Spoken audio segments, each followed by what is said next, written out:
ஜெபம் பண்ண கடவோம்.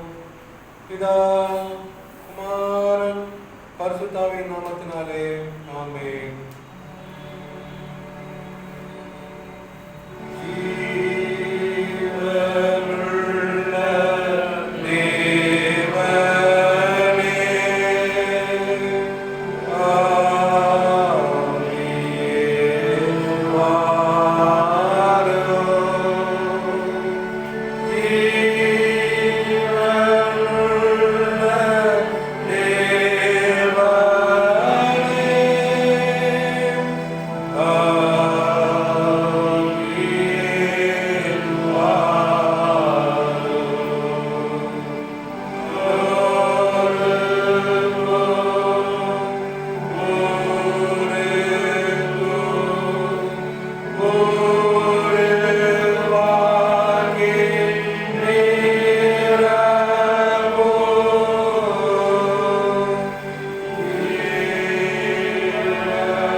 சகல நன்மைகளுக்கும் ஆசீர்வாதத்துக்கும் ஊற்றும் உறைவிடமாயிருக்கிற அன்பின் ஆண்டவரே, நேற்றும் இன்றும் என்றும் மாறாத இயேசு கிறிஸ்துவே, ஜீவனுள்ள தேவனே, ஆவியானவரே, எங்கள் மத்தியில் அசைவாடி கொண்டிருக்கிறவரே, உம்முடைய பரிசுத்த நாமத்துக்கு நாங்கள் துதிகளையும் ஸ்தோத்திரம் எடுக்கிறோம்.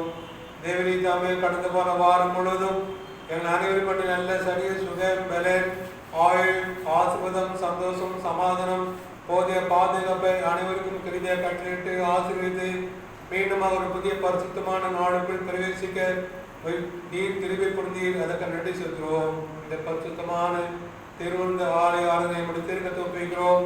இந்த ஆலய ஆராதனை ஒவ்வொரு பேர் பெறாத தனித்தனியாக குடும்பமாக கத்ததாமே நீர் தொட்டு ஆசீர்வதிக்க ஜெபிக்கிறோம்.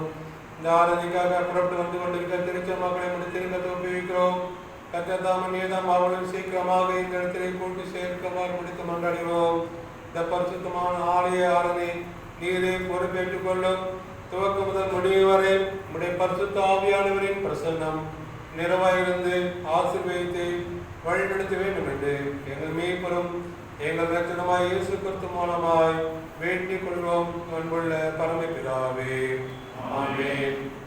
நம்முடைய திருவந்து ஆலய ஆராதனைக்கு ஆரம்பமாகும் கடவுளை துதிக்கோணமாக நாம் யாவரும் எழுந்துவிட்டு கிறிஸ்து சபை பாமாலையின் 3வது பாமாலையை பாடுவோம். பாமாலையின் 3 முதல் 4 கவியும் கடைசி கவியும் பாடுவோம்.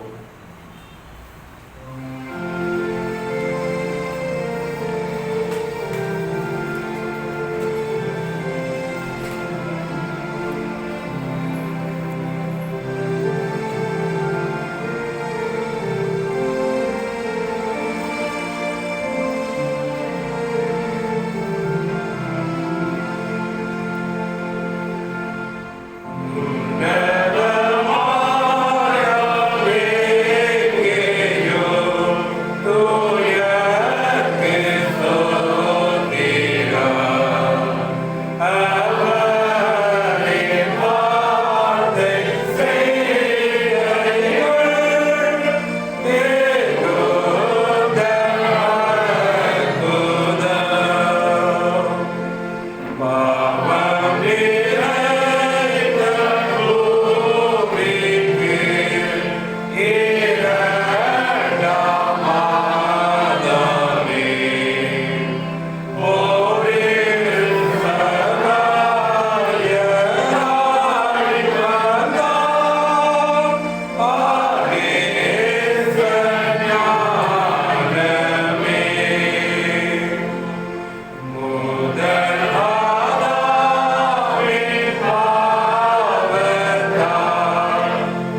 திருமண அரண்மனையில் 5ஆம் பக்கம். ஜெபம் செய்வோம். எல்லா எழுதுகளையும் எல்லா விருப்பங்களையும் எல்லா ரகசிய அறிந்திருக்கிற சர்வாலுமுள்ள கடவுளே, நாங்கள் தேவனிடத்தில் பரிபூர்ணமாய் அன்பு கூறுவோம். அது பரிசுத்த நாமத்தை உத்தமமாய் மகிமைப்படுத்துவோம். அந்த பரிசுத்த ஆவின் ஏவுதலால் எங்கள் இதயத்தின் சிந்தனைகளை சுத்தம் பண்ணிட எங்கள் கர்த்தராகிய கிறிஸ்துவின் மூலமாய் வேண்டிக் கொள்கிறோம். ஆமென். உன்னதத்திற்கு தேவனுக்கு மகிமையும் பூமியிலே சமாதானமும் அன்பிற்கும் உண்டாவதாக.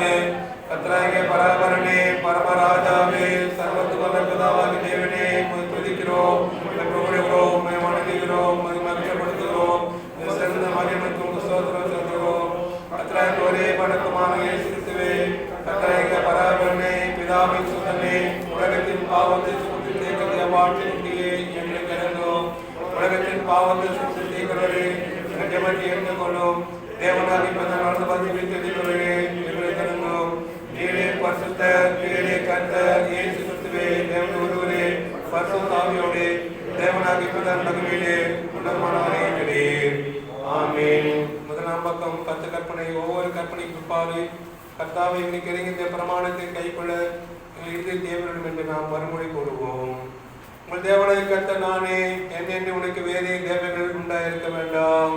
கர்த்தாவே இறங்கிய பிரமாணத்தை கைக்கொள்ள வீரரும் மேலே வானத்திலும் கீழே பூமியிலும் பூமியின் கீழ் தண்ணீரிலும் உண்டாக்க ஒப்பான ஒரு சொரூபத்தியாகவும் யாதொரு விக்கிரகத்தாகவும் நீ உனக்கு உண்டாக்க வேண்டாம்.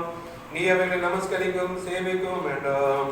கர்த்தாவே கிடைக்கிற பிரமாணத்தை கைக்கொள்ள விடுகிறோம். உன் தேவனாய் கர்த்தருடைய நாமத்தை வீணிலே வழங்காதிருப்பாயாக. கர்த்தாவே கிடைக்கிற பிரமாணத்தை கைக்கொள்ள விடுகிறோம். ஓய்வு நாளை பரிசுத்தமாய் ஆசரிக்க நினைப்பாயாக. 6 நாள் வேலை செய்து உன் கிரியில் எல்லாம் நடிப்பிப்பாயாக. 7ஆம் நாளும் உன் தேவனாய கர்த்தருடைய ஓய்வு நாள். கர்த்தாவே கிடைக்கிற பிரமாணத்தை கைக்கொள்ள விடுகிறோம். உன் தகப்பனையும் உன் தாயையும் கனம் பண்ணுவாயாக. கர்த்தாவே கிடைக்கிற பிரமாணத்தை கைக்கொள்ள விடுகிறோம். கொலை செய்யாதிருப்பாயாக. கர்த்தாவே கிடைக்கிற பிரமாணத்தை கைக்கொள்ள விடுகிறோம். விபச்சாரம் செய்யாதிருப்பாயாக. கர்த்தாவே கிடைக்கிற பிரமாணத்தை கைக்கொள்ள விடுகிறோம். களவு செய்யாதிருப்பாயாக. கர்த்தாவே கிடைக்கிற பிரமாணத்தை கைக்கொள்ள விடுகிறோம். பொய் சாட்சி சொல்லாதிருப்பாயாக. கர்த்தாவே கிடைக்கிற பிரமாணத்தை கைக்கொள்ள விடுகிறோம். இச்சையாதிருப்பாயாக. கர்த்தாவே வேண்டிக் கொள்கிறோம். 6ஆம் பக்கம். சகோதரர்களே, சகோதரிகள், நாம் இப்படி கடவுள் மகா பரிசுத்த வசனத்தை கேட்கும் ஆண்டோட திருச்சரியத்தையும் திருவத்தையும் பெற்றுக்கொள்ள இங்கே கூட வந்திருக்கோம். உத்தம மனசாபத்தோடு உண்மையான விசுவாசத்தோடு மாவட்டத்தில் கெட்டு செய்வதற்காக கடவுளுடைய கிருபையை தேடி முழங்கால் படியிட்டு அமைதியாக நம்மை நாமே சோதித்து அறிவோமாக.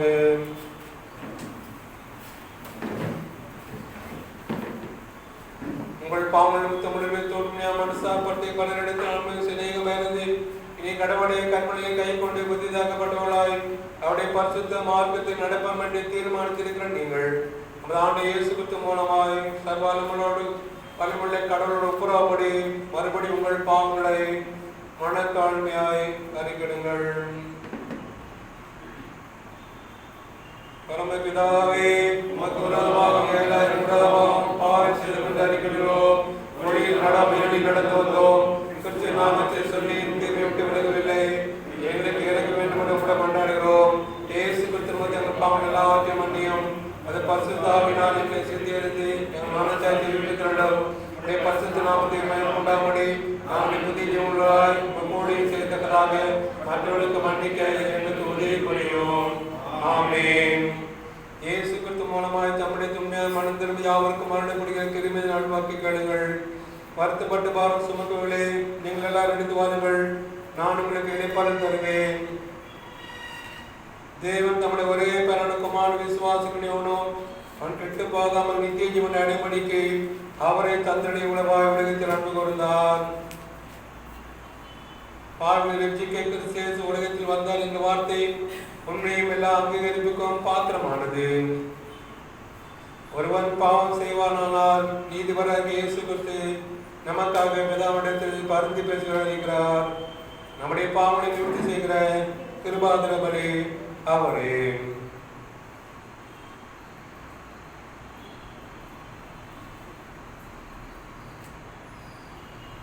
நம்முடைய பரமபிதாவாகிய சர்வவல்லமையுள்ள கடவுள் உத்தம மனஸ்தாபத்தோடும் உண்மையான விசுவாசத்தோடும் தமிழத்திற்கு மனம் திரும்பி தங்கள் சகோதர சகோதரி குற்றம் மன்னிக்கிற யாவருக்கும் பாவ மன்னிப்பு அழி செய்வோம் என்று மிகுந்த இரக்கமாய் வாக்குத்தத்தம் செய்திருக்கிறார்.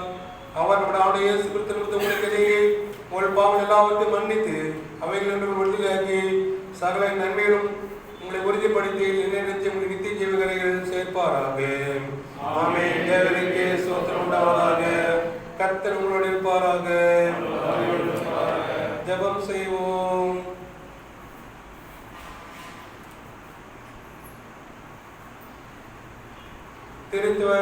திருநாளுக்கு பின்வரும் 17ஆம் ஆயருக்குரிய சுருக்க ஜெபம். ஆண்டவரே, சகல நற்கிரியைகளையும் நாங்கள் இடைவிடாமல் உற்சாக மனதோடு செய்து வரும்படி உமது கிருபையை எப்பொழுதும் எங்களுக்கு முன் செல்லவும் பின்தொடரவும் கற்றட வேண்டும் என்று எங்கள் கர்த்தராகிய இயேசு கிறிஸ்து மூலமாய் வேண்டிக் கொள்கிறோம். ஆமென். பெருவாரியான விசுவாசத்துக்குரிய சுருக்க ஜெபம். சர்வவல்லமையுள்ள தேவனே, உம்முடைய ஜனங்கள் வனாந்திரத்திலே மோசேயையும் ஆரோனையும் எதிர்த்து அவளுக்கு விரோதமாக அடல் சாதித்து கலகம் செய்தது நிமித்தம் அவங்க மேல் கோபம் கொண்டு வாதியை வரவிட்டு தாவீது ராஜாவின் காலத்திலும் கொள்ளை நோயினாலே 70,000 பேரை சங்காரம் செய்து பின்புது இலக்கத்தை நினைவுபடுத்தி மற்றவர்களை ஜீத்தேரே. இக்காலத்தில் கொடிய விசுவாசியினாலே வாரி கொள்ளப்படிய ஏழை பாவிகளாக எங்க மேல் மனதுருகி அப்பொழுது தேவரீர் இரக்கமாய் பாவ பரிகாரத்தை ஏற்றுக்கொண்டு வாதியை நிறுத்தும்படி சங்காரத்தோடு கட்டளிட்டது போல இப்பொழுதும் எங்கள் கர்த்தராகிய இயேசு கிறிஸ்துவின் திருமுகத்தை பார்த்து இந்த கொடிய விசுவாசியை எங்களை விட்டு நீக்க உடைய பாதம் பணிந்து மன்றாடுகிறோம் பரமபிதாவே. ஆமென். சபையார் அமர்வோம். நிருப பாடம் வாசிக்க கேட்போம். முதலாம் வேத பாடம் வாசிக்க கேட்போம்.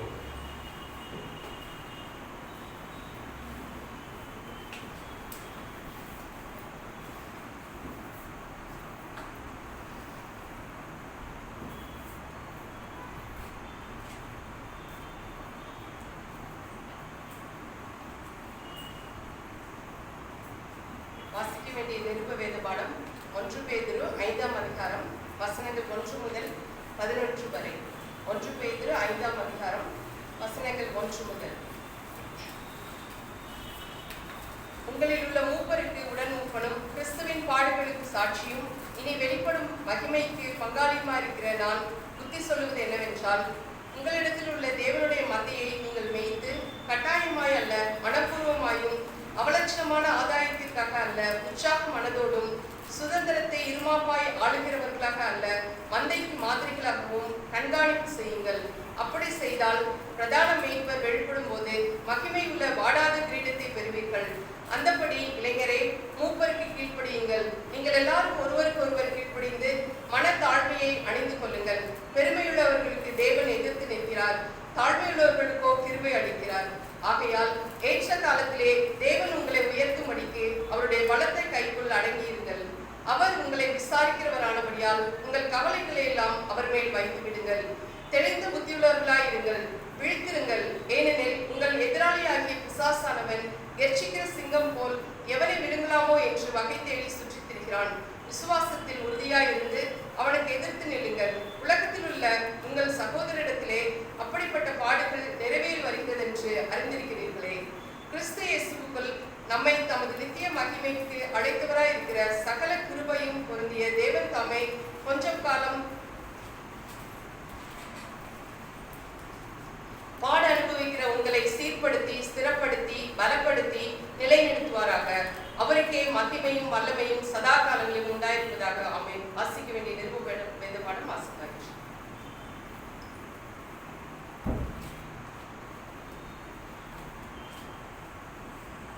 சுவிசேஷ பாடம் வாசிக்க நாம் யாவரும் எழுந்து கேட்போம்.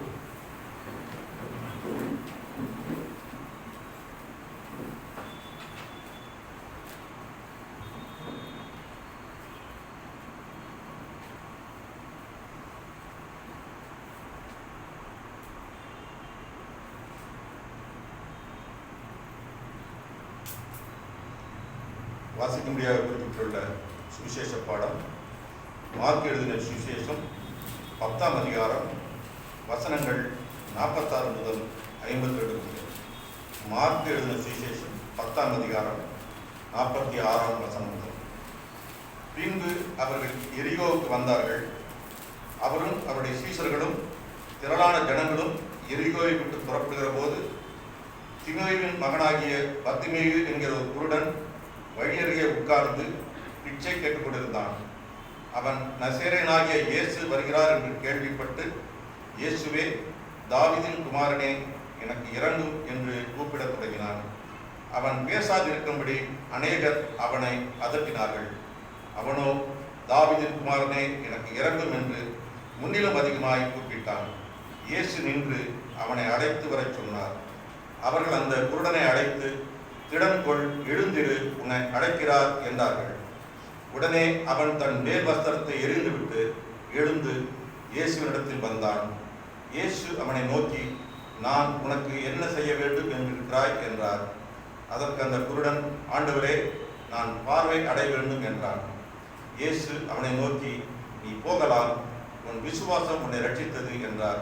உடனே அவன் பார்வையடைந்து வழியிலே இயேசுவுக்கு பின் சென்றான் என்பதே.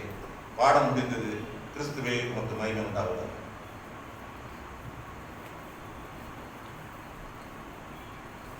மீண்டுமாக நாம் யாவரும் எந்தவரை நம்முடைய பொதுவான நிச்சய விசுவாச பிரமாணத்தை ஏறெடுப்போம்.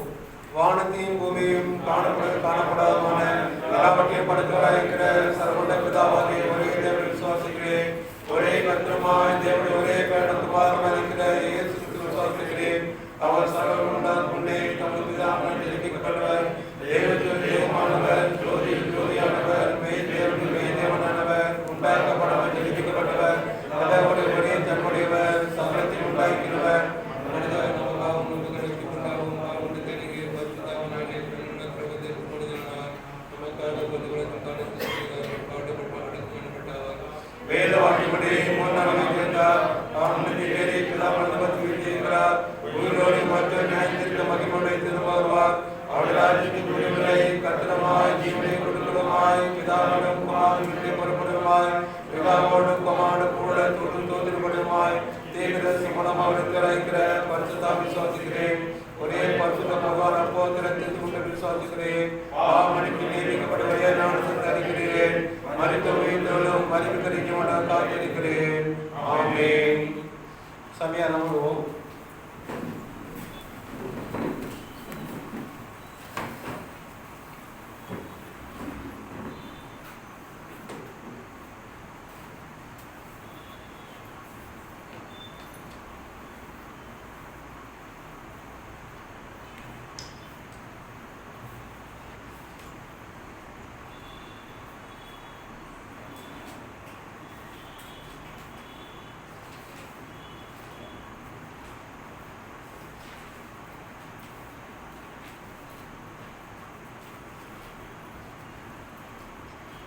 சபையாருக்கு அறிவிப்புடைய அறிவிப்புகள். நம்முடைய ஆலய ஆராதனைக்கு வந்திருக்கிற புதிய சபையார், புதிய விசுவாசிகள், நம்முடைய சபையார் யாவரும் அன்போடு வாழ்த்தி வரவேற்றுக் கொள்வோம். இந்த ஆலய ஆராதனை காணொலி மூலம் கலந்து கொண்டிருக்கிற சபையாரையும் அன்போடு வாழ்த்தி வரவேற்கிறோம்.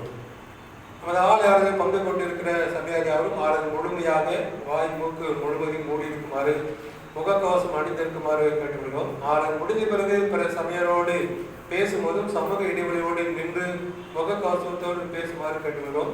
அதிக நேரம் ஆலய வளாகத்தில் நின்று பேசாமல் வெகு சீக்கிரமாக உங்கள் இல்லங்களுக்கு செல்லுமாறு கேட்டுக்கொள்கிறோம். அரசு ஆணை தளர்வு கொடுக்கும் வரை நமது ஆலய ஆராதனை நமது ஆலயத்தில் ஒவ்வொரு வியாழக்கிழமை மாலை 6:30 மணிக்கு நடைபெறும். குறிப்பாக வருகிற வியாழக்கிழமை 30ஆம் தேதி, அடுத்த வெள்ளிக்கிழமையா வரும் 1ஆம் தேதி வெள்ளிக்கிழமை வருவதால் வெள்ளி, சனி, ஞாயிறு ஆகிய 3 நாட்கள் வழிபாடு ஸ்தலங்கள் திறக்கப்பட இருந்ததால் வருகிற 30/9/2021 வியாழக்கிழமை மாலை புதிய மாத துவக்க ஆராதனையாகவும் நடைபெறும். அது திருவள்ளாறு நடைபெறுவதையும் தெரிவித்துக்கிறோம். இது குறித்த அறிவிப்பு மறுபடியுமாக நம்முடைய சபை குழுவிலே உங்களுக்கு அறிவிக்கப்படும். வருகிற வியாழக்கிழமை புதிய மாத துவக்க திருவள்ளாறுமையாக நாம் ஆசிரிக்க இருக்கிறோம். சபையார் எப்பொழுதும் தமிழக அரசு சட்டத்திட்டங்கள் கண்டிப்பாக கடைபிடிக்குமாறு கேட்டுக்கிறோம். எப்பொழுது விட்டு வெளிவரும்போது முக கவசம் மூக்கு வாய் முழுமையாக அணிந்து செல்லுமாறு அன்போடு கேட்டுக்கொள்வோம். நமது ஆலய அலுவலகம் திங்கள் முதல் வியாழன் வரை தினமும் காலை 10:30 மணி முதல் 12 மணி வரை திறந்திருக்கும். சபையார்களின் சந்தா காணிக்கை, ஆலய கட்டட காணிக்கையை கொண்டு வந்து கொடுக்கவும். வரும் வெள்ளிக்கிழமை மாலை 7 மணி முதல் 8 மணி வரை நம்ம ஆலய வெள்ளி ஜபாரனை ஆடியோ சர்வீஸ் மூலம் சபையாருக்கு நம்முடைய குழுவிலே அறிவிக்க இருக்கிறோம். சபையார் அந்த வாட்ஸ்அப் மூலமாக சிறப்பான ஆடியோ சர்வீஸில் கலந்து கொள்ளுமாறு கேட்டுக்கொள்கிறோம். சபையார் ஒவ்வொரு மாதமும் தவறாமல் திருச்செவின் செய்தி மடல் எடுத்து சென்று அதுக்குள்ள வேத வினாவுடைய போட்டியிலே கலந்து கொள்ளுமாறு கேட்டுக்கிறோம். விடைத்தாளை குறித்த நேரத்துக்குள்ளாக குறித்த தேதிக்குள்ளாக விடைத்தாளை எழுதி அதில் முகவரி செல்லில் எழுதி நம்முடைய ஆலயத்துடைய விடைத்தாள் பெட்டியிலே போடுமாறு அன்போடு கேட்டுக்கொள்கிறோம். ஒவ்வொரு ஞாயிறும் காலை 8 மணிக்கு நம்முடைய ஆலய காணொலி மூலமாக சபையார் குழுவுக்கு அனுப்பியிருக்கிறோம். சபையார் காணொலி ஆலயம் தவறாமல் பங்கு பெறுமாறு அன்போடு கேட்டுக்கொள்கிறோம். திருமண அறிக்கை. சிஎஸ்ஐ கோவை திருமண்டலம், கோவை வட்டம், சிஎஸ்ஐ கிறிஸ்துவ ஆலயம், மடவள்ளி போது சேரம். நமது ஆலயத்தில் அங்கத்தினர் இருக்கும் Cosmo Avenue, Siruvani scheme road, வடவழி பதிவசிக்கும் திரு ஒய் அதிசராஜ் சாமுவேல் என்பவரின் மகன் செல்வன் திரு ஏஎஸ் வில்லியம் ரிச்சர்ட் என்பவரும், சிஎஸ்ஐ சென்னை திருமண்டலம், சிஎஸ்ஐ தூய யோவான் ஆலயம், பெருங்கடத்தூர் போதன் சேகரத்தில் அங்கத்தினர் இருக்கும் திரு ஜே ஜான் வேதகுமார் என்பவரின் மகள் செல்வி ஜே பிரேனாப் ஞானமணி என்பவரும் திருமணம் செய்து கொள்ளப் போகிறார்கள். இவ்விருவரும் இத்தூய திருமணத்தில் இணைக்கப்படக்கூடாதபடி நியாயமான தடையாவது காரணமாக இருந்தால் அதனை சபையின் குருவானருக்கு எழுத்து மூலம் தெரிவிக்க வேண்டும். இது உங்களுக்கு 3ஆம் அறிவிப்பு. இந்த வாரத்தை நம்முடைய பிறந்தநாள் மற்றும் திருமணநாள் கொண்டாடுக்கு மனமார்ந்த வாழ்த்துக்களையும் ஆசீர்வாதத்தையும் கூறிக்கொள்வோம். பிறந்தநாள் திருமணநாள் கொண்டாடுவதற்காகவும் திருமண அறிக்கை வசித்த மணமக்களுக்காக நாம் இருந்தாரை தலையை தாத்தி ஜெபம் செய்வோம். எங்கள் அன்பின் ஆண்டுகளே, இந்த அருமையான பரிசுத்தமான நாளிலும் மீண்டுமாக நம்முடைய திரு சமூகத்திலே நாங்கள் ஒன்றாக இணைந்து மொழிக்கு துதிக்கும், சோத்திரிக்கும், ஜெபிக்கும் கத்தத்தாமை நீர் எங்களுக்கு பாராட்டின அளவு கடந்த கிருமிக்காக நன்றி செலுத்த மாட்டேரே, துதிக்கிற மாட்டேரே, சோத்திரிக்க மாட்டேரே.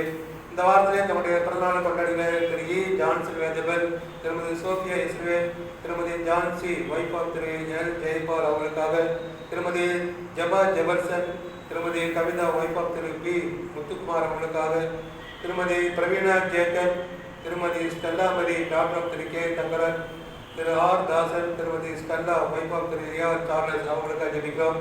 ஒவ்வொரு பெற்றோரையும் குடும்பத்தின் அங்கத்தினாலையும் அபிரதமாய் ஆசீர்வதித்து அனைவருக்கு நல்ல சரிய சுகம், பலன், ஆயுள், ஆசீர்வாதம், சந்தோஷம், சமாதானம், போதிய பாதுகாப்பால் நிறைத்து ஆசீர்வதித்து வழிநடத்தும். பெற்றோர்கள் செய்கிற பணியிலே, வேலையிலே, ஊழியத்திலே, வியாபார காரியங்களிலே உடைய பெருக்கமான ஆசீர்வாதம் நிறைவேற்ற ஜெபிக்கிறோம், வாழ்த்துக்கிறோம், ஆசீர்வதிக்கிறோம். படிக்கிற பிள்ளைகள் படிப்பு காரியங்களை சிறந்தவனுங்க சாலமான ஞானத்தை கொடுத்தது போல உடைய பரம ஞானத்தால் நீர் ஒளி நிறைத்து வழிநடத்தும் சிறப்பாக ஜெபிக்கிறோம். இந்த வாரத்திலே நம்முடைய திருமணநாள் கொண்டாடுகிற திருமதி டாக்டர் டி அகஸ்டின் சர்வீசேரன், திருமதி திரு எஸ் ஞானசேகரன், திருமதி திரு எஸ் சால்கன் சாமியல் அவர்களுக்கு ஜெபிக்கும். பெற்றோர்கள் நல்ல சரிய சுகம், பலன், ஆயுள், ஆசீர்வாதம், சந்தோஷம், சமாதானம், போதிய பாதுகாப்பால் நிறைத்து ஆசீர்வாதம் வழிநடத்தும். பெற்றோர் செய்கிற பணியிலே, வேலையிலே, ஊழியத்திலே உடைய அற்புதம், ஆசீர்வாதம், மகிழ்ச்சி நிறைவேற்க இக்கிருபை பாவட்டும். அவள் சார்ந்த பிள்ளைகள், குடும்பத்து மக்கள், பேரப்பிள்ளை அனைவரையும் ஆசீர்வதிக்க மாட்டேன். கட்ட வீட்டை கட்டளை பரியாசம் இன்றைக்கு இந்த வீட்டுக்கு ரட்சிப்பு வந்தது. எனக்கு ஒத்தாசை வரும் பலனுக்கு நேராக என் கண்களில் வசூல் அடிப்படையிலே உடைய ஒத்தாசை, ஆதரவு, அனுகூலம், ஆசீர்வாதம், மகிழ்ச்சி, சந்தோஷம், சமாதானம், சரிய சுகம், பலன், போதிய பாதுகாப்பு நிறைவேற்க நாங்கள் ஜெபிக்கிறோம், வாழ்த்துக்கிறோம், ஆசீர்வதிக்கிறோம். 3ஆம் திருமண அறிக்கை வாசித்த எங்களுடைய திருச்சபை சார்ந்த அருமையான மணமகனுக்காக நாங்கள் சிறப்பாக ஜெபிக்கிறோம். விசேஷமாக திரு ஒய் அதிசராஜ் சாமுவேல் என்பவரின் மகன் திரு ஏஎஸ் வில்லியம் ரிச்சர்டுக்கு ஜெபிக்கிறோம். அவருக்கு நீர் நியமித்திருக்கிற மணமகளுடைய தந்தையார் திரு ஜே ஜான் வேதகுமார் என்பவரின் மகள் செல்வி ஜே பிரேனாப் ஞானமணிக்கு ஜெபிக்க அருமையான பிள்ளைகளின் 3 திருமண அறிக்கை வாசித்து முடித்திருக்கிறோம். இப்பமாக நீர் குறித்து தேர்தல் அந்த அருமையான பிள்ளைகள் திருமண ஆரம்பனை இணைந்து ஒரு புதிய குடும்ப வாழ்க்கை ஆரம்பிக்க திருப்பி பாட்டும். காணாத திருமணத்திலே உடைய பரிசுத்த பிரசனத்தால் நீ நிறைந்து ஆசீர்வித்த தந்தது போலவே இந்த அருமையான மணமக்கள் குறிப்பாக ஏஎஸ் வில்லியம் ரிச்சர்ட், அருமையான செல்வி ஜே கிராண்ட் ஞானமணி ஜெபிக்கம் இந்த நாளில் பரிசுத்தப்படுத்தும், தகுதிப்படுத்தும், ஆயத்தப்படுத்தும். நல்ல சரிய சுகம், பலன், போதிய பாதுகாப்பு தரும். பிரயாண வசதிக்காக ஜெபிக்கிறோம். பொருளாதார தேவை, பண தேவை, உணவுக்கு காரியங்கள் சமூக இடைவெளியோடு மாஸ்களின் அனைத்து மக்களும் வந்து மணமக்களை வாழ்க்க ஜெபிக்க ஆசிரியக்க நீ திருப்பி பாட்டும் தொடர்ந்து இங்கு நடைபெறுகின்ற வரவேற்பு நிகழ்ச்சிகள் ஆயத்தங்கள் தேவையான அனைத்தையும் கர்த்ததாமே நீ நிறைவாக்கி தரவும் கொண்டாடுகிறோம். எப்படிமா தெய்வத்தமே திருமணத்தை தெய்வத்தமே ஒரு பெரிய ஆசீர்வாதத்தை அருமையான பிள்ளைகள் பெற்றுக்கொள்ளத்தக்கதாக இரண்டு குடும்பத்தார் இரண்டு பெற்றோர் இரண்டு பிள்ளைகளையும் உடைய பரிசுத்தமான கிருபைக்கரம் தொட்டு ஆசீர்வதிக்க ஜெபிக்கிறோம். மீட்பு இயேசு கிறிஸ்து மூலமாய் வேண்டிக் கொள்கிறோம் அன்புள்ள பரமபிதாவே. ஆமென்.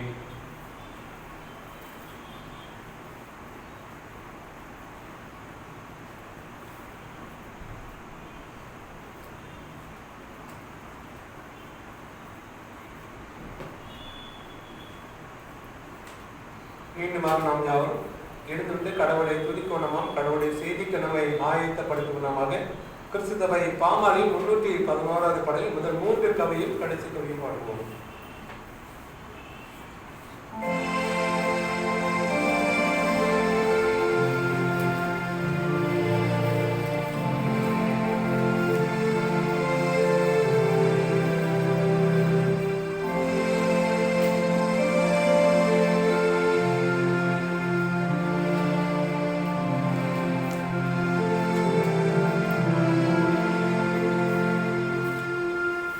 Yeah.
மகன் பரிசுத்தாவின் நாமத்தினாலே ஆமென். ஜெபம் செய்வோம்.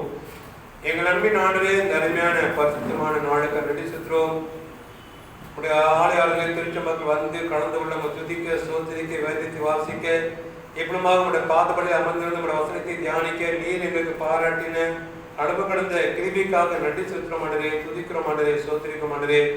மரியாதை போல நல்ல பங்கை தெரிந்து கொள்வதற்காக உடைய பாதப்படியில் அமர்ந்திருக்கிறோம். உடைய வசனத்தை தியானிக்க இருக்கிறோம். உடைய வசனத்தின் ஆழங்களை, சத்தியங்களை நாங்கள் தெளிவாய் கொண்டு உள்ள எங்களுடைய கண்களையும் செவிகளையும் மனதிலையும் தேவரித்தாமே நீர் திறந்திரலும், பேசுகிற அடியானை மறைத்திரலும், எங்கள் அனைவரின் எண்ணங்களை ஒருமுகப்படுத்திரலும், எங்கள் அனைவரையும் ஒரு தூய ஆவியானவரால் நிறைவேறலும். மீட்பு இயேசு கிறிஸ்து மூலமாய் வேண்டிக் கொள்வோம் அன்புள்ள பரமபிதாவே, ஆமென். இயேசு கிறிஸ்துவுக்கு அன்பான திருச்சபையாருக்கு ஆண்டவர் இயேசு கிறிஸ்துவின் இணைய நாமத்தில் எனது அன்பான வாழ்த்துக்களையும் ஆசீர்வாதத்தையும் கூறிக்கொள்கிறேன். வருகிற ஞாயிற்றுக்கிழமை 26ஆம் தேதி முதியோர் ஞாயிறாக நாம் ஆசிரிக்கிறோம். எனவே நம்முடைய திருச்சியின் முதியோர்களுக்காக நாம் ஜெபிக்க கடமைப்பட்டிருக்கிறோம். ஒரு முதியோர் என்று வயதை குறிப்பிடும் போது 60 வயதுக்கு மேற்பட்ட அனைவரும் முதியோர்கள் என்று நாம் யூகிக்கலாம். அந்த வயது முதிய தாய்மார்கள், நம்முடைய தந்தை மகள் நம்முடைய திருச்சியில் இருக்காங்க. இப்பொழுதுமாக இந்த ஆலயம் வந்திருப்பவர்கள் தயவுசெய்து எழுந்துகின்றால் உங்களை கரங்களை கட்டி நாங்கள் வாழ்த்திருக்கிறோம். உங்களுக்காக நாங்கள் ஜெபிக்க இருக்கிறோம். 60 வயதுக்கு மேற்பட்டவர்கள் இங்கே அமைந்திருந்தால் எழுந்து நிற்க நான் கொடுக்கிறேன். உங்களோடு நானும் இணைந்திருக்கிறேன். எனக்கும் 60 வயது கடந்து விட்டது. எனவே இந்துக்களுக்கு அருமையான ஐயாமார்களுக்கு, அம்மாமார்களுக்கு அமர்ந்திருக்கிற திருச்சி மக்கள் கரங்களை தட்டி அவர்களை வாழ்த்து சொல்லுவோம்.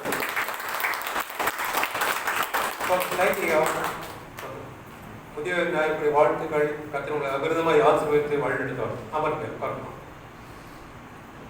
இந்த நாளில் நாம் தியானிக்க வேண்டிய தெரிந்து கொள்ளப்பட்ட திருமறை பகுதியில் வாசிக்க கேட்டோம். இந்த நாளுக்குரிய தலைப்பு அவர் உங்களை விசாரிக்கிறவரானபடியால்.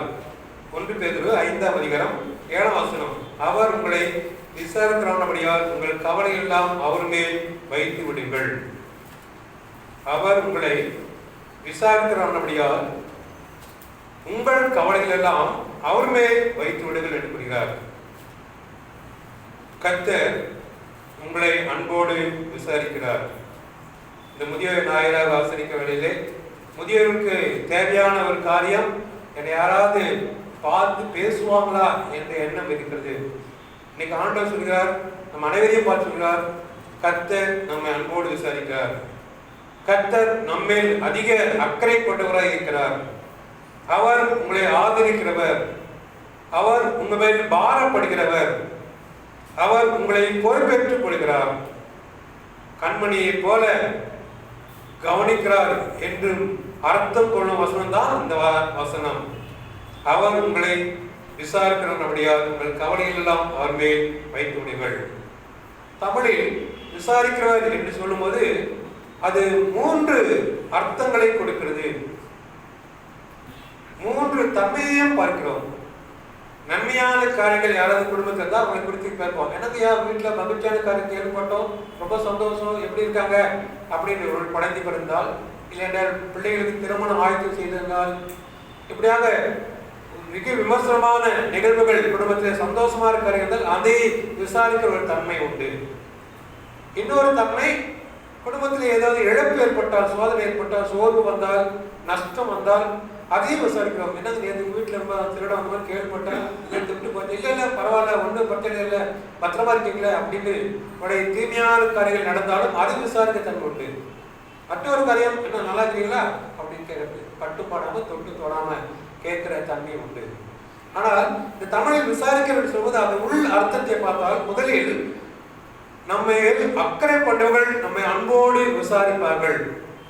நம்ம அக்கறைப்பட்டவர்கள் யாரா நம்ம அக்கறை கொண்டு அவங்க நம்ம அன்போடு விசாரிப்பார்களாம். அதுதான் விசாரிக்கிறார். சாப்பிட்டியா, நேற்று நைட் சாப்பிட்டா படுத்து, இல்லைம்மா நீங்க தூங்கிட்டு, நான் சாப்பிட்டு தான் படுத்தேன் அப்படின்னு தாய் மகள், தாய் மகன் உரையாடலை பார்க்கிறோம். 2வது ஒரு விசாரணை போலீஸ் ஸ்டேஷன்ல அல்லது நீதிமன்றத்தில் குற்றவாளியை விசாரிப்பதாகும். 3வது ஒரு விசாரணை மந்திரவாதி இல்லை குரு சொல்லுகிற இடத்திலே நல்ல காரியம் நடக்குமா, எப்போது நடக்கும் என்று விசாரிப்பதாகும். இந்த 3வது காரியத்தை அதிகமாக கடைபிடிப்பது கிடையாது, கடைபிடிக்க வேண்டாம். 2வது காரியம் நமக்கு வேண்டாம். முதலாவது காரியம் நம்ம மேல் அக்கறை கொண்டவர்களாக இல்லாமல் நாம் பிறரை அக்கறை கொண்டவர்களாக இருந்து பிறரை விசாரிப்பவர்களாக இருக்க வேண்டும். ஆனால் கர்த்தர் நம்மை அன்போடு விசாரிப்பதனாலே நீங்கள் கவலைப்பட்டு கலங்க வேண்டாம், உங்கள் கவலையெல்லாம் என்னிடத்திலே கொடுத்து விடுங்கள் என்று கூறுகிறார். தாராளம் வைத்து விடலாம் என்று கூறுகிறார். இதைத்தான் சங்கீதக்காரன் 55ஆம் சங்கீதம் 22 படித்து பார்த்தால், கர்த்தர் மேல் பாரத்தை வைத்து விடு, அவர் உன்னை ஆதரிப்பார், நீதிமான் ஒருபோதும் தள்ளாட விட்டார் என்று வசனம் கூறுகிறது. கர்த்தர் மேல் பாரத்தை வைத்து விடு, அவர் உன்னை ஆதரிப்பார், நீதிமான் ஒருபோதும் அவர் என்றும் என்ன பண்ண தள்ளாட விட்டார் என்று வசனம் கூறுகிறதாம். கர்த்தர் உங்களுடைய கவலைகளை, பாரங்களை, அக்கிரமங்களை சுமக்கிறவர். ஏசாயா 53ஆம் அதிகாரம் 11ஆம் வசனம் கூறுகிறது. அதே ஏசாயா 53:12 பார்க்கும்போது பாவங்களை சுமக்கிறவர். ஏசாயா 53:4 வசனம் படித்து பார்க்கும்போது துக்கங்களை சுமக்கிறவர், நோய்களை விளைவினைகளையும் சுமக்கிறார் என்பது மத்திய 8ஆம் அதிகாரம் 17ஆம் வசனத்தை பார்க்கிறோம். நம்ம விசாரிக்கிறோம், இப்படிப்பட்ட சந்தைகள் எல்லாம் இருக்க வேண்டுமா? நம்முடைய கவலைகளை, பாரங்களை, அக்கிரமங்களை சுமக்கிறவராக காணப்பட வேண்டும், நம்முடைய பாவங்களை சுமக்கிறவராக காணப்பட வேண்டும், நம்முடைய துக்கங்களை சுமக்கிறவராக காணப்பட வேண்டும், நம்முடைய நோய்களையும் விளைவினைகளையும் அவர் சுமக்கிறவராக காணப்படும். இன்னைக்கு தேவை என்னதான்? நம்முடைய நோய், நம்முடைய விளைவினம், நம்முடைய அச்சம், இந்த கொடிய கொலைகளிலிருந்து பெரிய அற்புதத்தை ஆண்டவரே எங்களுக்கு நிறைவேற்ற வேண்டும் என்று நாம் ஜெபிக்க கடமைப்பட்டிருக்கோம். அவர் நம்மை விசாரிப்பதற்கு நாம் ஆயத்தம் பண்ணிக்க. மத்திய அதைத்தான் குறிக்கும். மத்திய 8:17 நோய்களையும் விளைவினைகளையும் அவர் சுமக்க விரும்புகிறாராம். இன்னும் சொல்லப்போனா கலாத்தியர் 3ஆம் அதிகாரம் 13ஆம் வசனத்திலே நம்முடைய சாபங்களையும் அவர் சுமக்கிறாராம். விசாரிக்கிறால் இப்படிப்பட்டது நீங்க சாபங்களை சுமக்கிறார், நாம் அப்படி இல்லை, ஆனா கடவுள் அப்படி இருக்கிறார் என்பதை வசனம் அழகாக கூறுகிறது. இப்படிப்பட்ட இவ்வளவு அன்பு கூர்ந்த ஆண்டவர் உங்களையும் என்னையும் அன்போடு விசாரிக்கிறதாய் காணப்படுகிறார். ஏசாயா 66ஆம் அதிகாரம் 13ஆம் வசனம், கர்த்தர் அன்போடு விசாரிக்கும் போது அது எத்தனை ஆறுதலாக இருக்கும். அவர் அன்பின் தேவன், சகல ஆறுதலின் தேவன். ஒரு தாயை தேற்றுவது போல அவர் நம்மை தேற்றிக் கொண்டே இருக்கிறாராம். ஒரு அருமையான குடும்பத்திலே ஒரு வயதான பாட்டி இருந்தார்கள். அந்த பாட்டி அந்த குடும்பத்து மக்கள் சேர்ந்த பிள்ளைகள் சேர்ந்து வயது முதிர்ந்த இல்லத்திலே அவளை சேர்த்து விட்டார்களாம். ஒரு சமயத்திலே அந்த இல்லத்துக்கு ஆயர் சென்று விசிட் பண்ணும்போது அந்த குடும்பத்து மக்களுக்கு இங்கிருந்த பாட்டி தாயார் எங்கே இருக்காங்க, அவங்க முதியோர் இல்லத்தை சேர்த்துட்டாங்க, பத்திரமா இருக்க, நல்லா தான் இருக்காங்க அப்படின்னாங்க. எவ்வளோ ஆச்சு? ஒரு 3 மாதம் ஆயிடுச்சுனாங்க. அந்த ஆயர் கேட்டாரு, நீங்க போய் பார்த்தீங்களா? இல்லை இல்லை, அப்போ வந்து அங்கே ஒர்க் பண்ணுற மேனேஜர் அம்மா அந்த கிளர்க்கை மட்டும் பேசுவேன், ஃபோன் கொடுப்பாங்க, பேசிப்போம் அப்படின்னு சொன்னாங்க. அந்த ஆயர் அவர்கள் ஒரு சமயத்தை முதியோர் இல்லத்தை சென்று அந்த குடும்பத்தின் பாட்டி அம்மா பேர் சந்தித்தார். இந்த பாட்டியை பார்த்தோம்னா ரொம்ப சந்தோஷம். பாட்டிக்கு ஐயருக்கு ரொம்ப சந்தோஷம். பரவாயில்ல பார்த்துட்டாங்க. நல்லா இருக்கேம்மா, ஏதோ இருக்கிறாங்க, என்ன பண்ணுறது தெரியல, பிள்ளைங்களாம் சேர்த்துட்டு போயிட்டாங்க, இது நீங்களாச்சும் வந்துடல அப்படின்னு ஒரு குரல் தடுத்த வழியிலே பேசிக்கொண்டு இருந்தார்கள். அப்போ அந்த பாட்டி ஐயா கொஞ்சம் இருக்க, நான் உனக்கு காட்டணும் அப்படின்னு சொல்லி உள்ளே போய் அவங்க கட்டி தந்து ஒரு டைரி போடுறது, இந்த டைரி படித்து பாருங்க. படித்து முதல்ல இருந்து போட்டுக்கிறதை எழுதியிருந்தாங்க. என்னோட அந்த பாட்டி இவ்வளோ சீரியஸை கொண்டு காட்டாலே என்ன எழுதியிருக்கிறத படித்து பார்த்தா அதில் 1 2 போட்டுட்டு 90 நாள் எழுதுது. இன்றைக்கு கூட என்னை பார்க்க வரவில்லை, இன்றைக்கு கூட என்னை பார்க்கவில்லை, அப்படியே எழுதிட்டாங்க. இப்போ எழுதிட்டு இருக்குது. இந்த பாட்டி சேர்த்துலேருந்து அந்த குடும்பத்தின் பிள்ளைகள், மகன், மகள், மருமகன், மருமகள், பேர் யாரும் இதை பார்க்கல. இந்த பாட்டியின் ஆதங்கத்தை ஆயிரம் இருந்து நம்பாக்கா ஜோமனுக்கு பிறகு நான் மைண்டு சொல்கிறேன், பிள்ளைகிட்ட சொல்கிறேன்னு சொன்னாங்க. இந்த பாட்டி சொன்ன ஒரு காரியம் என்னன்னு, வாரத்தில் ஒரு மாதம் வராட்டி பார்க்கலீங்க, மாதம் ஒரு டைம் வந்து என்னை பார்த்தா போதும். என்னை பிள்ளைகளை நான் அன்போடு வளர்த்தேன், எங்கள் பிள்ளைகளை நான் கஷ்டப்படுத்தவில்லை, ஆனால் என்னை ஒரு முறை ஒரு 5-10 நிமிஷம் இல்லைட்டு ஒரு 1/2 மணி நேரம் வந்து பேசிட்டா அது ரொம்ப சந்தோஷம் என்று. இன்றைக்கு கூட என்னை பார்க்க வரவில்லை என்ற வார்த்தை மாற வேண்டும் என்று அந்த வயதான தாய் கூறினாராம். கிறிஸ்துக்குள் நீங்கள் முறை இன்னைக்கு யாரும் என்னை விசாரிக்கவில்லை, என்னுடைய சூழ்நிலையை யாரும் அறிந்து கொள்ளவில்லை என்று எண்ணிருக்கிறீர்களா?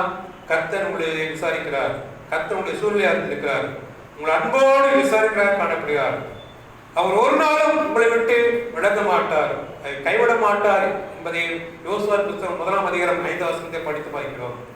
தொடர்ந்து எரேமியா புத்தகம் 30ஆம் அதிகாரம் 17ஆம் வசனத்திலே அவர் உன்னை விசாரிப்பற்று சியோன் என்று சொல்லி உன்னை தள்ளுடுவல் என்று பெயரிட்டபடியால் நான் உனக்கு ஆரோக்கிய வர பண்ணி உன் காயங்களை ஆற்றுவேன் என்று கர்த்தர் சொல்ல. ஒருவேளை கைவிடப்பட்ட நிலைமையிலே இருந்தாலும் ஆண்டவர் என்ன பண்ணுகிறாராம்? அரவணைக்கிறாராம், ஆதரிக்கிறாராம், ஆற்றுகிறாராம். இதைத்தான் தாவீது நம்முடைய சங்கீதத்தில் அழகாக கூறுகிறார். சங்கீதங்களின் புஸ்தகம் 8ஆம் சங்கீதம் 3 முதல் 5 வசனம் படித்து பார்த்தால், முது விரல்களின் கிரியாக நம்முடைய வானங்களையும் நீ சாபித்த சந்திரனையும் நட்சத்திரம் பார்க்கும்போது மனுஷனை நீ நினைக்கிறதுக்கும் மனுஷகுமாரனை விசாரிக்கிறதுக்கும் அவன் எம்மாத்திரம் என்கிறேன். நீர் அவனை தேவத்தோறும் சற்று சிறியவனாக்கினீர், மகிமையினாலும் கணத்தினாலும் அவனை முடிவு சூட்டினீர் என்று வசனம் கூறுகிறது. இன்னைக்கு ஆண்டவர் நம்மை விசாரிக்கிறதையும் காணப்படுகிறார். முதலாவதாக ஆண்டவர் நம்முடைய வாழ்க்கை எப்படி விசாரிக்கிறார்? ஒரு தனி மனிதனை விசாரிக்கிறார். தனி மனிதனை விசாரிக்கிறார். முதலாக ஆண்டவர் மனிதனை விசாரித்த எப்படி தெரியுங்களா? ஆதாம் கர்த்தருக்கு கீழ்ப்படியாமல் பாவம் செய்த போது ஆண்டவர் அவனை தேடி வந்தார்.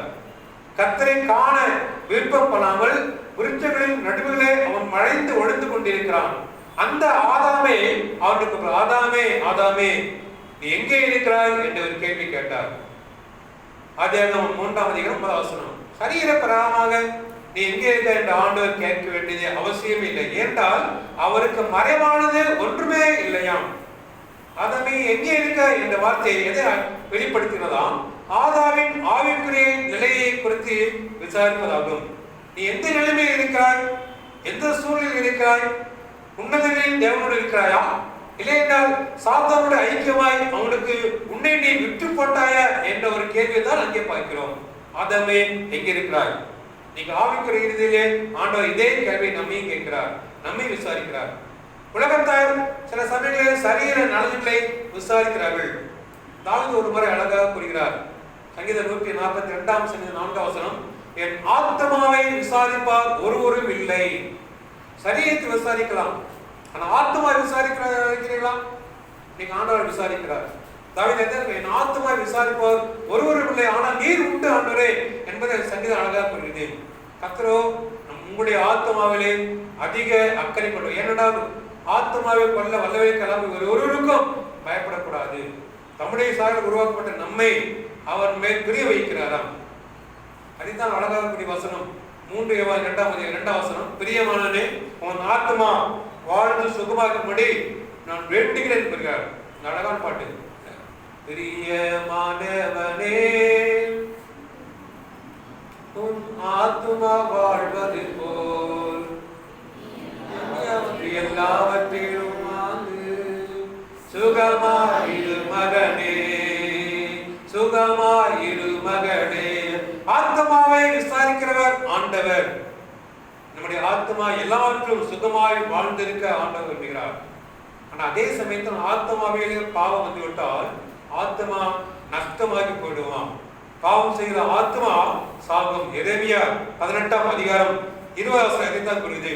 ரோமர் நிருபம் 6ஆம் அதிகாரம் 23ஆம் வசனம், பாவத்தின் சம்பளம் மரணமாம்.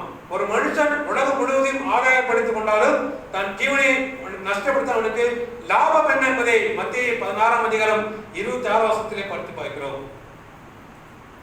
ஒரு ஹாஸ்பிட்டல்ல ஆயிரவர்கள் விசிட் பண்ணி ஜெபம் பண்ணி கொண்டிருந்தார். ஹாஸ்பிட்டல் வரண்டான்னு ஒரு அம்மா கத்திட்டு வந்தார். ஐயோ என் மகன் எங்க, என் மகன் எங்க, என் மகன் எங்க அடிப்பட்ட கேள்விப்பட்டு எங்க எதிர்பார்க்க சொல்லுங்க சொல்லுங்க சொல்லுங்க ஓடி கத்திட்டு இருந்தாங்க. எல்லாம் திரும்பி பார்த்தாங்க. கைது ஜெபம் பண்ணி எடுத்துட்டு பார்த்தாங்க. நமக்கு யாரும் அப்புறம் அந்த வார்டு கம்பவுண்டர் சொல்லி நார்மா பேரு என்னம்மா பேரு எங்க இருப்பான் எப்ப இருக்கே விசாரிச்சு கொடுக்குறாங்க. அந்த மாதிரி ஒவ்வொரு பேடா போய் பார்த்து என் பையன் அடிபட்டுட்டானே எங்க இருக்கிற அங்க இருக்க சொல்லுங்க. நீங்க ஒரு தாயின் கதறுதலின் போல் ஆண்டவர் நம்ம விசாரிக்கிறார். நீ எங்கே இருக்கிறார்? ஆதாமை கேட்ட ஆண்டவர். நம்முடைய ஆத்மா சாத்தானுக்கு ஒப்புவிட்டு விட்டோமா, இல்லை ஆண்டவருக்கு பிரியமான ஆத்மா வாழ்ந்து கொண்டிருக்கிறதா? ஒரு தனி நபரை விசாரிக்கிறவர் இருக்கிறார் நம்முடைய ஆண்டவர். ஆண்டவர் நம்மை தேடி கதறி கொண்டு வருகிறார். ஆதாமே எங்க இருக்கிற மனுஷனை தேடி அதே ஆண்டவர் மனுக்குளம் நாமும் அதில் எழுந்திருக்கிறோம். ஆதாமே என்றால் விளைமொழியிலே மனுக்குளம் என்ற அர்த்தமா, ஒரு நபரை மட்டும் குறிப்பிடவில்லை. இன்னைக்கு ஆண்டவர் நம்மையும் தேடி வருகிறார்.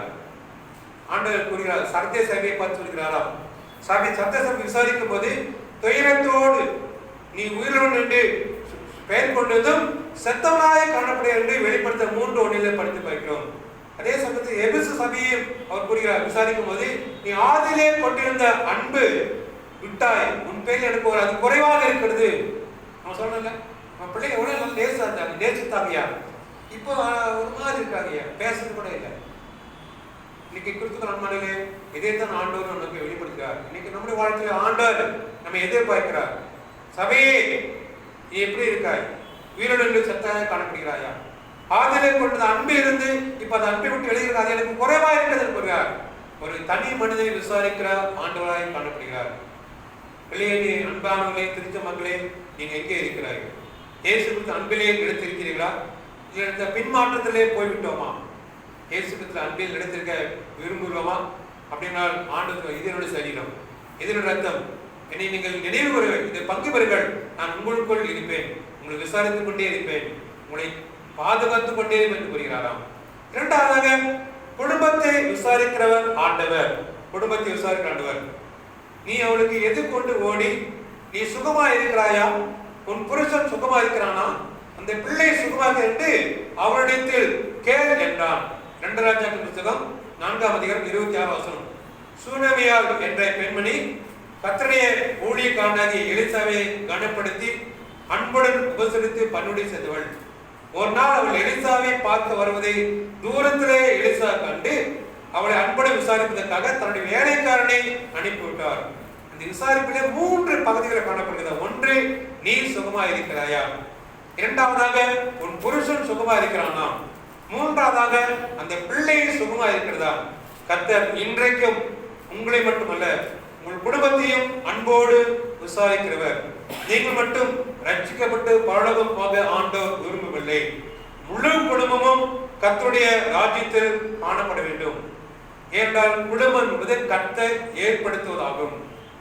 நீங்க நம்முடைய பிள்ளைகளுக்காக ஆயத்தப்பட்டு கொண்டிருக்கோம். மகன், மகள் அவருடைய எதிர்கால வாழ்வுக்கு, திருமணத்துக்கு ஆயத்தப்பட்டு கொள்வது, நம்ம ஜெபித்து சிறு நடையாக விட்டு பிரைஸ் சொல்லலாம், வேற வசனம் போட்டு நம்முடைய ரிசீவ் ப்ரிப்பேர் பண்ணி எழுதி பதிவு பண்ணி ஆயத்தப்படும் போது என்ன நோக்கம்? ஆண்டவர் என் மகனுக்கு, ஆண்டவர் மகளுக்கு ஒரு நல்ல துணையை தர வேண்டும் என்று விரும்புகிறோம். இன்னைக்கு நீங்க நானும் அப்படிதான் இருக்கிறோம். நீங்கள் நானும் கடவுளுடைய திருசமத்தை நினைத்து கடவுளுடைய ஆசீர்வாதத்தை பெற்றுக் கொண்டிருக்கோம். குடும்ப வாழ்க்கையிலே கணவன், மனைவி, பிள்ளைகள் என்பவர்கள் ஆண்டவர் கொடுக்கிற ஒரு பெரிய ஆசீர்வாதம். இன்றைக்கு குடும்பத்திலே கணவன், மனைவி, பிள்ளைகள் ஒருவர் நாம் விசாரிக்கிறார் காணப்படுகிறோமா? ஒரு அட்வர்டைஸ்மெண்ட் இருக்கு, சங்கர் அட்வர்டைஸ்மெண்ட், பார்த்துருக்கீங்களா? டிவி பார்க்க டைம் இல்லைங்களா? அன்னைக்கு சாப்பிட்ற மட்டும் தான் பார்ப்பேன், நினைக்கிறேன். அப்போ அந்த இடத்துல ஒரு அட்வர்டைஸ் வரும். என்னங்க, என்ன அட்வர்டைஸ்? கடல் எண்ணெய். கடல் எண்ணெய் வாங்கிட்டு வந்தீங்களா? ஆமாம். படம் பார்த்து வாங்காத, பார்த்து வாங்க, படித்து பார்த்து வாங்க. ஆமாம்மா. அப்புறம் அந்த நிகழ்ச்சி படித்து பார்க்கும்போது இந்த எண்ணெயை விசாரிக்கிற அந்த சகோதரியம், அந்த கணவன் பார்த்தா சாப்பிடும்போது டேஸ்டா இருக்குன்னா, இந்த தரமான எண்ணெயே நீ வாங்கணும், அப்பதான் சாப்பாடு டேஸ்டா இருக்கும் அப்படின்னு சொல்லி அந்த அறிவிப்பு கொடுக்காங்க. இந்த விளம்பரம் கொடுக்காங்க. ஒரு சாதாரண எண்ணெய் ஒரு சாப்பாட்டுக்காக தயாரிக்கும் போது அது எவ்வளவு விசாரிக்கிறோம், சரியா இருக்குதா, படம் பார்க்காத, பார்த்து படி என்று சொல்றாங்க. இன்னைக்கு நம்முடைய வாழ்க்கையில கணவன், மனைவி, பிள்ளைகள் ஒருவருக்கு பேசுகிறோமா, விசாரிக்கிறோமா? என்னமா ஸ்கூல் போயிட்டு வந்துட்டியா, காலேஜ் போயிட்டு வந்துட்டியா, எப்படி வேலை இருக்கு, நீங்க என்ன பண்ண, நீங்க என்ன பிரச்சனை, ஷேர் பண்றோமா? நீ உன் வேலையை பாரு, நான் என் வேலையை பாரு, உனக்கு என்ன தேவை சொல்லி நான் செஞ்சு கொடுத்து போறேன். ஒரு மிஷின் மாதிரி, மிஷின் போட்டால் அது அரைக்குது, கிரைண்டர் அது அரைச்சிக்குது, லைட் போட்டால் அது அந்த மாதிரி குடும்பம் வாழ்ந்து கொண்டு இருக்குது.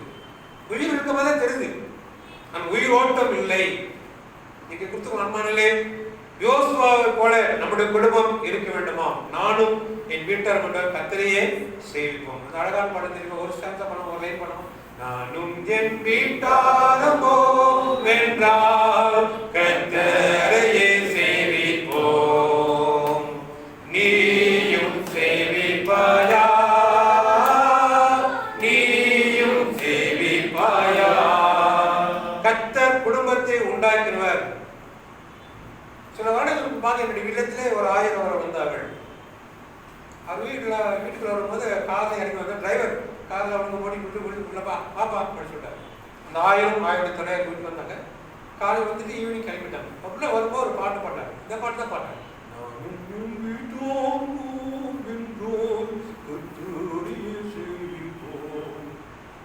இந்த பாட்டு பாடுறாரே சந்தோஷம் கொண்ட அவர் எனக்கு மாமா மரியாதை அவர் தோற்ற மணி வாங்க சாப்பிட்டு போயிட்டாரு. ஒரு 6-7 வருஷம் பிறகு நான் அவர் பேராயராக சந்தித்தேன். அப்போ அவர் பேராயருக்கு வந்து எனக்கு கொஞ்சம் அச்சம். எங்கள் குடும்பத்தான ஒரு மாமா அவர்கள் பேராயருக்கு என் தோற்றம் என்ன ஐயான்ற நம்ம மாமாடா வாடா அப்படின்னு அப்பயும் இது பாட்டு பாடுறேன். உடனே அந்த கேள்வி கேட்டேன், ஐயா அன்னைக்கு எங்கள் வீட்டு வந்தீங்களே கோயம்புத்தூர்ல நாங்கள் சிம்சனுக்கு வந்தீங்களே, ஆமாம்மா இந்த பாட்டு பாட்டீங்களே, இப்போ எந்த பாட்டு பாடுறீங்களே கேட்டேன். அவர் சொன்ன காரியம், நானும் என் வீட்டார் என்றால் என்னுடைய குடும்பம் இல்லை, நான் படிச்சுக்கிற இந்த திருச்சபை எனக்கு குடும்பம். இப்போ நான் பாடுறேன்னா என்னுடைய திருமணம் எனக்கு குடும்பம் என்று கூறினார். ஒரு மீட்டிங்காக நான் போயிருந்தேன், 3 நாள் அந்த தங்கியிருந்தேன். அப்போ அவர் தான் சேர்மனாக இருந்தார். அவர்கிட்ட அந்த கேள்வி கேட்டேன், கேட்கறது தப்பா வச்சுக்க கேட்பார் சொன்னார். என்னுடைய பெரிய ஒரு சீனியர் ஓய்வு பெற்றிருக்கார், ரைட் ரெவரண்ட் சாக்ரட்டிஸ் ஏஎல்சி முன்னாள் பேராயர் அவர் சொன்ன ஒரு காரியம் எனக்கு மிகப்பட்டது. அப்போ பாடும்போது என்னுடைய குடும்பத்துக்காக இல்லை, என்னுடைய திருச்சிக்காக பாடுகிறேன். இப்போ நான் பாடும்போது என்னுடைய திருமணத்துக்காக பாடுகிறேன். கிறிஸ்துவ கர்த்தர் நம்முடைய குடும்பத்தை கட்டி காக்கிறவர், குடும்பத்தின் தலைவர் தான் அவர். அதனால இயேசு கிறிஸ்துவை நீ விசுவாசி, அப்பொழுது நீ உன் வீட்டாரும் ரட்சிக்கப்படுவீர்கள். அப்போஸ்தலர் 16:31. ஒரு குடும்பத்திலே ஒரு ரட்சிக்கப்பட்டால் அந்த முழு குடும்பமும் ரட்சிக்கப்பட்ட அனுபவத்தை பெற்றதாக ஆண்டவர் கூறுகிறாராம். அது எப்படியா மாறியதாம்? முழு குடும்பமும் பரலோகமும் ஆகி ஒரு ஆத்மா மனைவிமா பரலோகத்தில் மிகுந்த சந்தோஷம் உண்டாயிருக்கும். ஒரு ஆத்மா ரட்சிக்கப்பட்டால் அந்த முழு குடும்பமும் பரலோகத்துமாக மாறிவிடுமா. பழையப்பட்ட நோவா குடும்பத்தை பார்க்கிறோம். நோவா கர்த்தருக்கு முன்பாக நீதிமானாக இருந்தார். கர்த்தர் நோவாவை பிறழியிலே பாதுகாத்து சுத்தம் கொண்டது போல அவனையும் அவனுடைய மனைவியும் அவனுடைய 3 குமாரர்களையும் அவனுடைய 3 குமாரர்களின் மனைவியையும் முழு குடும்பத்தையும் பிறழியிலே வைத்து ஏற்றி பாதுகாத்தாராம். கர்த்தர் இன்றைக்கும் நம்முடைய குடும்பத்தை பாதுகாக்க, நம்முடைய குடும்பத்தை தேவை என்னவா இருந்தாலும் சரி, கர்த்தரின் பாரத்தை வைத்து விடு. அவர் உங்களுக்கு விசாரிப்பாடுவார். உங்கள் கவலைகள் எல்லாம் அவர் மேல் வைத்து நீங்க தூக்கிட்டு போகாதீங்க, அவர்கிட்ட வைத்து விடுங்க. ஏனென்றால் அவர் தான் அதுக்கு பொறுப்பாக இருக்கிறார். இன்னைக்கு நம்முடைய குடும்பத்தை ஆண்டவர் ரட்சிப்பின் பெயரிலே பாதுகாக்க வல்லவராய் காணப்படுகிறார். சோதோம் குமாரா அழிவுக்கு நியமிக்கப்பட்டது. அங்கே நீதிமானாக இருந்த லோத்து மட்டுமல்ல, அவனுடைய மனைவியும் பிள்ளைகளையும் பாதுகாக்க விரும்பார். லோத்தின் குடும்பத்தாரே கர்த்தர் கரம் பிடித்து அழைத்து வெளியே வந்ததை திருமறை நமக்கு எடுத்து காட்டுகிறது. ராகாப் வேசி கர்த்தர் முன்பாக நற்கிரியை செய்யும்போது கர்த்தர் அவளை மட்டுமல்ல அவருடைய முழு குடும்பத்தையும் எரிகோவை விட்டு வெளியே கொண்டு வந்து பாதுகாக்க வைத்தாலே நாம் பார்க்கிறோம். கர்த்தர் குடும்பத்தை ஆசீர்வதிக்க விரும்புகிறாராம். வீட்டை போய் நீங்க படிக்க ஹோம்வொர்க் 115ஆம் சங்கீதம் 12 முதல் 15 வசனம் படித்து பார்த்தால் அது குடும்ப சங்கீதம். சங்கீதத்தில் அழகாக வசனம் வருகிறது. இடையே சப்தம் இல்ல சந்திப்பில் சொல்லும்போது இந்த சங்கீதத்தை வாசிப்ப வழக்கம். 115ஆம் சங்கீதம் 12 முதல் வாசிக்கும் போது கர்த்தர் நம்மை நினைத்திருக்கிறார், அவர் ஆசீர்வதிப்பார். இஸ்ரவேல் குடும்பத்தை ஆசீர்வதிப்பார், அவர் ஆரோன் குடும்பத்தை ஆசீர்வதிப்பார். கர்த்தருக்கு பயப்படைய பெரியோரையும் சிறியோரையும் ஆசீர்வதிப்பார். கர்த்தர் உங்களையும் உங்கள் பிள்ளைகளையும் வர்த்திக்க பண்ணுவார் என்ற வசனம் குடும்பத்தை உறவை அங்கே காட்டுவதை பார்க்கிறோம். நீங்கள் கடவுள் நம்முடைய குடும்பத்தை ஆசீர்வதிக்கிறார். தனி மனிதனை விசாரிக்கிறவர், குடும்பத்தை விசாரிக்கிறார். மூன்றாவதாக கடைசியாக தேவை உள்ளவர்களை ஆண்டவர் விசாரிக்கிறார். தேவை உள்ளவர்களை ஆண்டவர் விசாரிக்கிறார். இயேசு இந்த உலகத்திலே ஊழியம் செய்து அநேகருக்கு நன்மை செய்வதாக சுற்றி தந்தார். பிசாசின் வல்லமையில் அகப்பட்ட அநேகரை குணமாக்கிறதாக அவர் ஊழியம் செய்தார். அப்போஸ்தலர் 10:38 படித்து பார்க்கும்போது தேவையுள்ளவர்களை அன்போடு விசாரித்து எது தேவையோ அதை அவர்களுக்கு கிருபையாக அருளி செய்ததை நாம் பார்க்கிறோம். மார்க் 10:51 எரிகோ வழியிலே பர்திமே என்னும் இயேசு தாவீது குமாரே எனக்கு இறங்கும் என்று கூப்பிட்டு போது இயேசு நின்று அவனை விசாரித்து அவனுடைய கண்களை திறந்ததை நாம் பார்க்கிறோம். இன்றைக்கும் சாத்தான் அநேகருடைய மனக்கண்களை கூடாக்கிறான். நம்முடைய மனக்கண்ணை கூடாக்கிற இந்த சூழ்நிலையில் ஆண்டவரே என்னுடைய மனக்கண்ணை திறந்து தாரும் என்று நாம் ஜெபிக்க வேண்டும். 2 கொரிந்தியர் 4:4 படித்து பார்க்கும்போது இருளானது அவன் கண்களை கூடாக்கிற முடியாது, தான் போகும் இடம் இன்னதென்று அறியாது இருக்கிறான் வசனம் புரியுது. 1 யோவான் 2:11 கிறிஸ்துவை காணும்படி உங்கள் கண்கள் திறக்கப்பட வேண்டும். தேவையுள்ளவர்கள் யார்? குருடர்கள். பர்திமேயு நம்முடைய இருளான கண்ணை ஆண்டு திறக்க இருக்கிறான். இன்றைக்கு நம்முடைய தேவை கர்த்தர் அன்போடு விசாரிக்கிறார். கல்லறை அண்டை அழுது கொண்டிருந்த மகதலேனா மரியை அன்போடு விசாரித்து, ஸ்திரீயே ஏன் அழுகிறாய் என்று கேட்டார். யோவான் சுவிசேஷம் 20ஆம் அதிகாரம் 13ஆம் வசனத்தை படித்து பார்க்கிறோம். அவளை அன்போடு விசாரித்து மட்டுமல்ல, அவருடைய கண்களை திறந்தபோது அவர் இயேசுவை பார்த்து ரபு, ரபி, ரபூனி என்று உடனடியாக அழைப்பதை பார்க்கிறோம். யோவான் 20ஆம் அதிகாரம் 13 முதல் 16 வசனத்தை படித்து பார்த்தா தெரியும். பூமியான அசுத்தாவை படித்த ஒரு மகனுக்காக வேதனைப்பட்டு தகப்பன் இயேசுவிடத்தில் வந்து சொல்றார். அவன் அன்போடு ஆண்டவர் விசாரிக்கிறார். இவனுக்கு இது உண்டாகி எவ்வளவு காலம் ஆயிற்று? இந்த அப்பா சொல்றாரு, இவன் சிறு வயது முதலே இப்படிதான் இருக்கிறான், ஊமையா இருக்கிறான். இயேசு அதை அறிந்த உடனே அந்த அசுத்தாவை விரட்டி பூமியில் செவிடமான ஆவி அவனை விட்டு புறப்பட்டு போது, இனி இவனுக்குள் போகாதே என்று கட்டளையிட்டார். சுத்தமாக்க மட்டுமல்ல, மீண்டும் அந்த நோய் வரப்படாததற்கு ஆண்டவரை கட்டளை கொடுப்பதை பார்க்கிறோம். தனி மனிதனின் தேவைகள் இல்லை என்றால் தேவைகளின் தேவைகளை ஆண்டவர் விசாரிக்கிறார். மார்க் சுவிசேஷம் 9ஆம் அதிகாரம் 21 முதல் 26 வசனம் படிப்பதால் அந்த ஊமையான செவிட உள்ள ஒரு வாலிபனின் வாழ்க்கையில ஆண்டவர் ஒரு பெரிய அற்புதத்தை நிகழ்த்துகிறார். இன்னைக்கு நம்முடைய வாழ்க்கையிலும் ஆண்டவர் அற்புதத்தை நிகழ்த்துகிறார். ஆண்டவர் உண்மை குறித்து நம்ம பேச முடியவில்லை, உண்மை குறித்து நம்ம கேள்விப்பட முடியவில்லை, அநேகருக்கு அறிவிக்க முடியவில்லை. இப்படிப்பட்ட சூழ்நிலையை நீ மாற்றி தாரும் என்று சொல்லும்போது ஆண்டவர் நம்முடைய ஜெபத்தை கண்டு ஒரு பெரிய அற்புதத்தை நிகழ்த்துவார். இயேசு வெறுமனே விசாரித்தது மட்டுமல்ல, அப்படியே போயிடுவார். அப்படியே போக மாட்டார். என்ன பிரச்சனை, இந்த பிரச்சனைக்கு என்ன தீர்வு கொடுக்கணும் அதை அறிந்துதான் அவர் செய்வாராம். அற்புதத்தை செய்கிற ஆண்டவர். நம்முடைய வாழ்க்கையிலே துக்கமா இருக்கிறோமா? உங்கள் துக்கம் சந்தோஷமாய் மாற்றுகிறார். உங்கள் கண்ணீரை ஆனந்த கழிப்பாய் மாற்றுகிறார். உங்கள் தோல்வியை ஆண்டவர் ஜெயமாக மாற்றுகிறார். அவர் உங்களை விசாரிக்கிறபடியால் உங்கள் கவலைகள் எல்லாம் அவர் மேல் வைத்து விடுங்கள். ஒரே ஒரு நிகழ்ச்சி மட்டும் கூறி முடிக்க விடுகிறேன். ஒரு சிறிய கிராமத்தில் ஆலய கட்டுமானம் நடந்தது. அந்த ஆலய கட்டுமான பணி முடிந்த பிறகு அந்த ஆலய டெடிகேஷன் வந்தது. அப்போ அந்த இரவில் அந்த போதகர் குழு அங்கத்தினர்கள் போதகர்கள் எல்லாரும் நாளைக்கு டெடிகேட் பண்ண போகிறோம், எல்லாம் ப்ரிப்பேர் பண்ணிட்டாங்க, எல்லாம் ரெடி பண்ணி விட்டாங்க. நாளைக்கு என்னெல்லாம் பண்ணோம், சாப்பாடு இப்படி பண்ணுறது, சர்வீஸ் பண்ணி என்னென்ன எல்லாம் ரெடி பண்ணி பயிர் எல்லாம். கடைசியாக வெளியே வந்தபோது அந்த ஆலயத்து முகப்பிலே அந்த ஐயர் அவர்கள் அங்கே இருக்கிற சபையார் கமிட்டியோடு பேசிக்கொண்டார். அப்போ அந்த ஐயர் சொன்னார், இந்த முன்னால் ஒரு வாக்கியம் எழுதுனார். என்ன எழுதுன்னு சொன்னார்? விட்டு செல்லுகள் எடுத்து செல்லுகள் சொன்னார். ஆமாங்க, கரெக்டு தாங்க.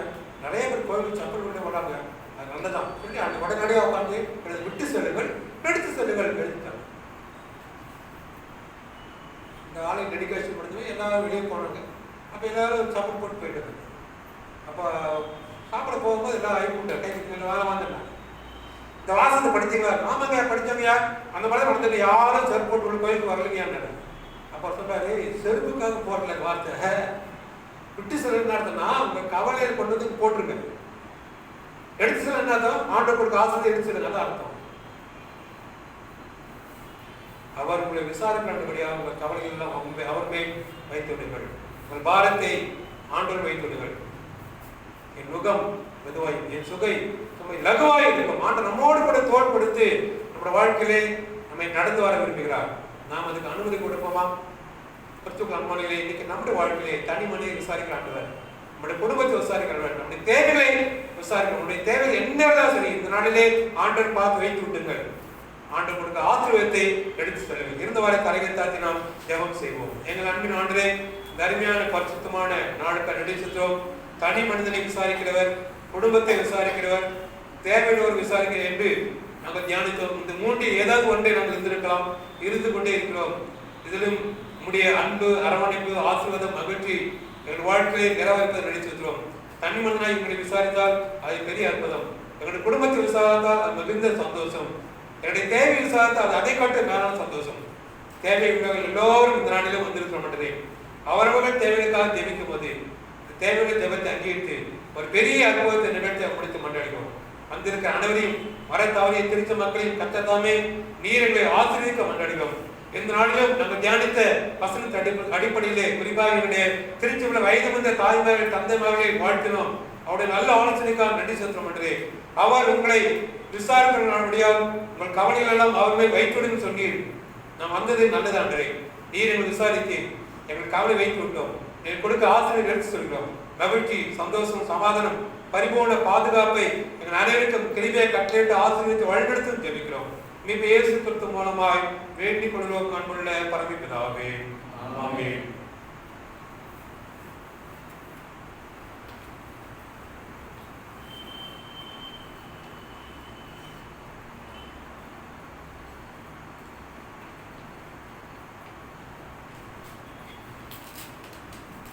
மீண்டுமாக நாம் யாவரும் எழுந்துட்டு கடவுளை துதிக்கணுமாம். கடவுளுடைய திரு சமூகத்திலே நம்மையும் நம்முடைய காணிக்கைகளை அர்ப்பணிப்பனமாகும், நம்மை திருவிருந்துக்கும் ஆயத்தப்படுத்தணுமாக முதலாவதாக 105வது கீர்த்தனையை பாடுவோம். அதனைத் தொடர்ந்து 108வது கீர்த்தனையும் பாடுவோம்.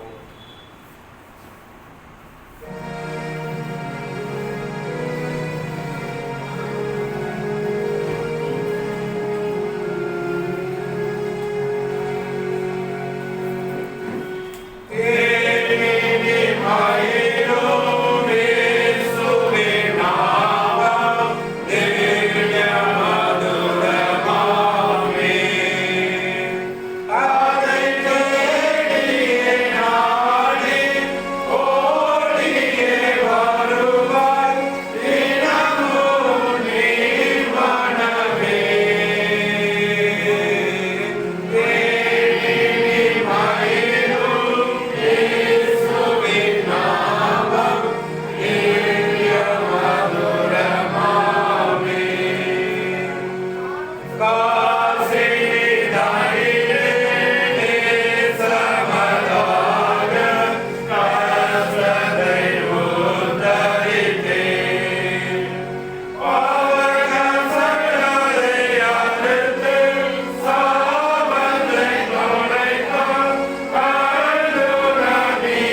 ஜெபம் செய்வோம்.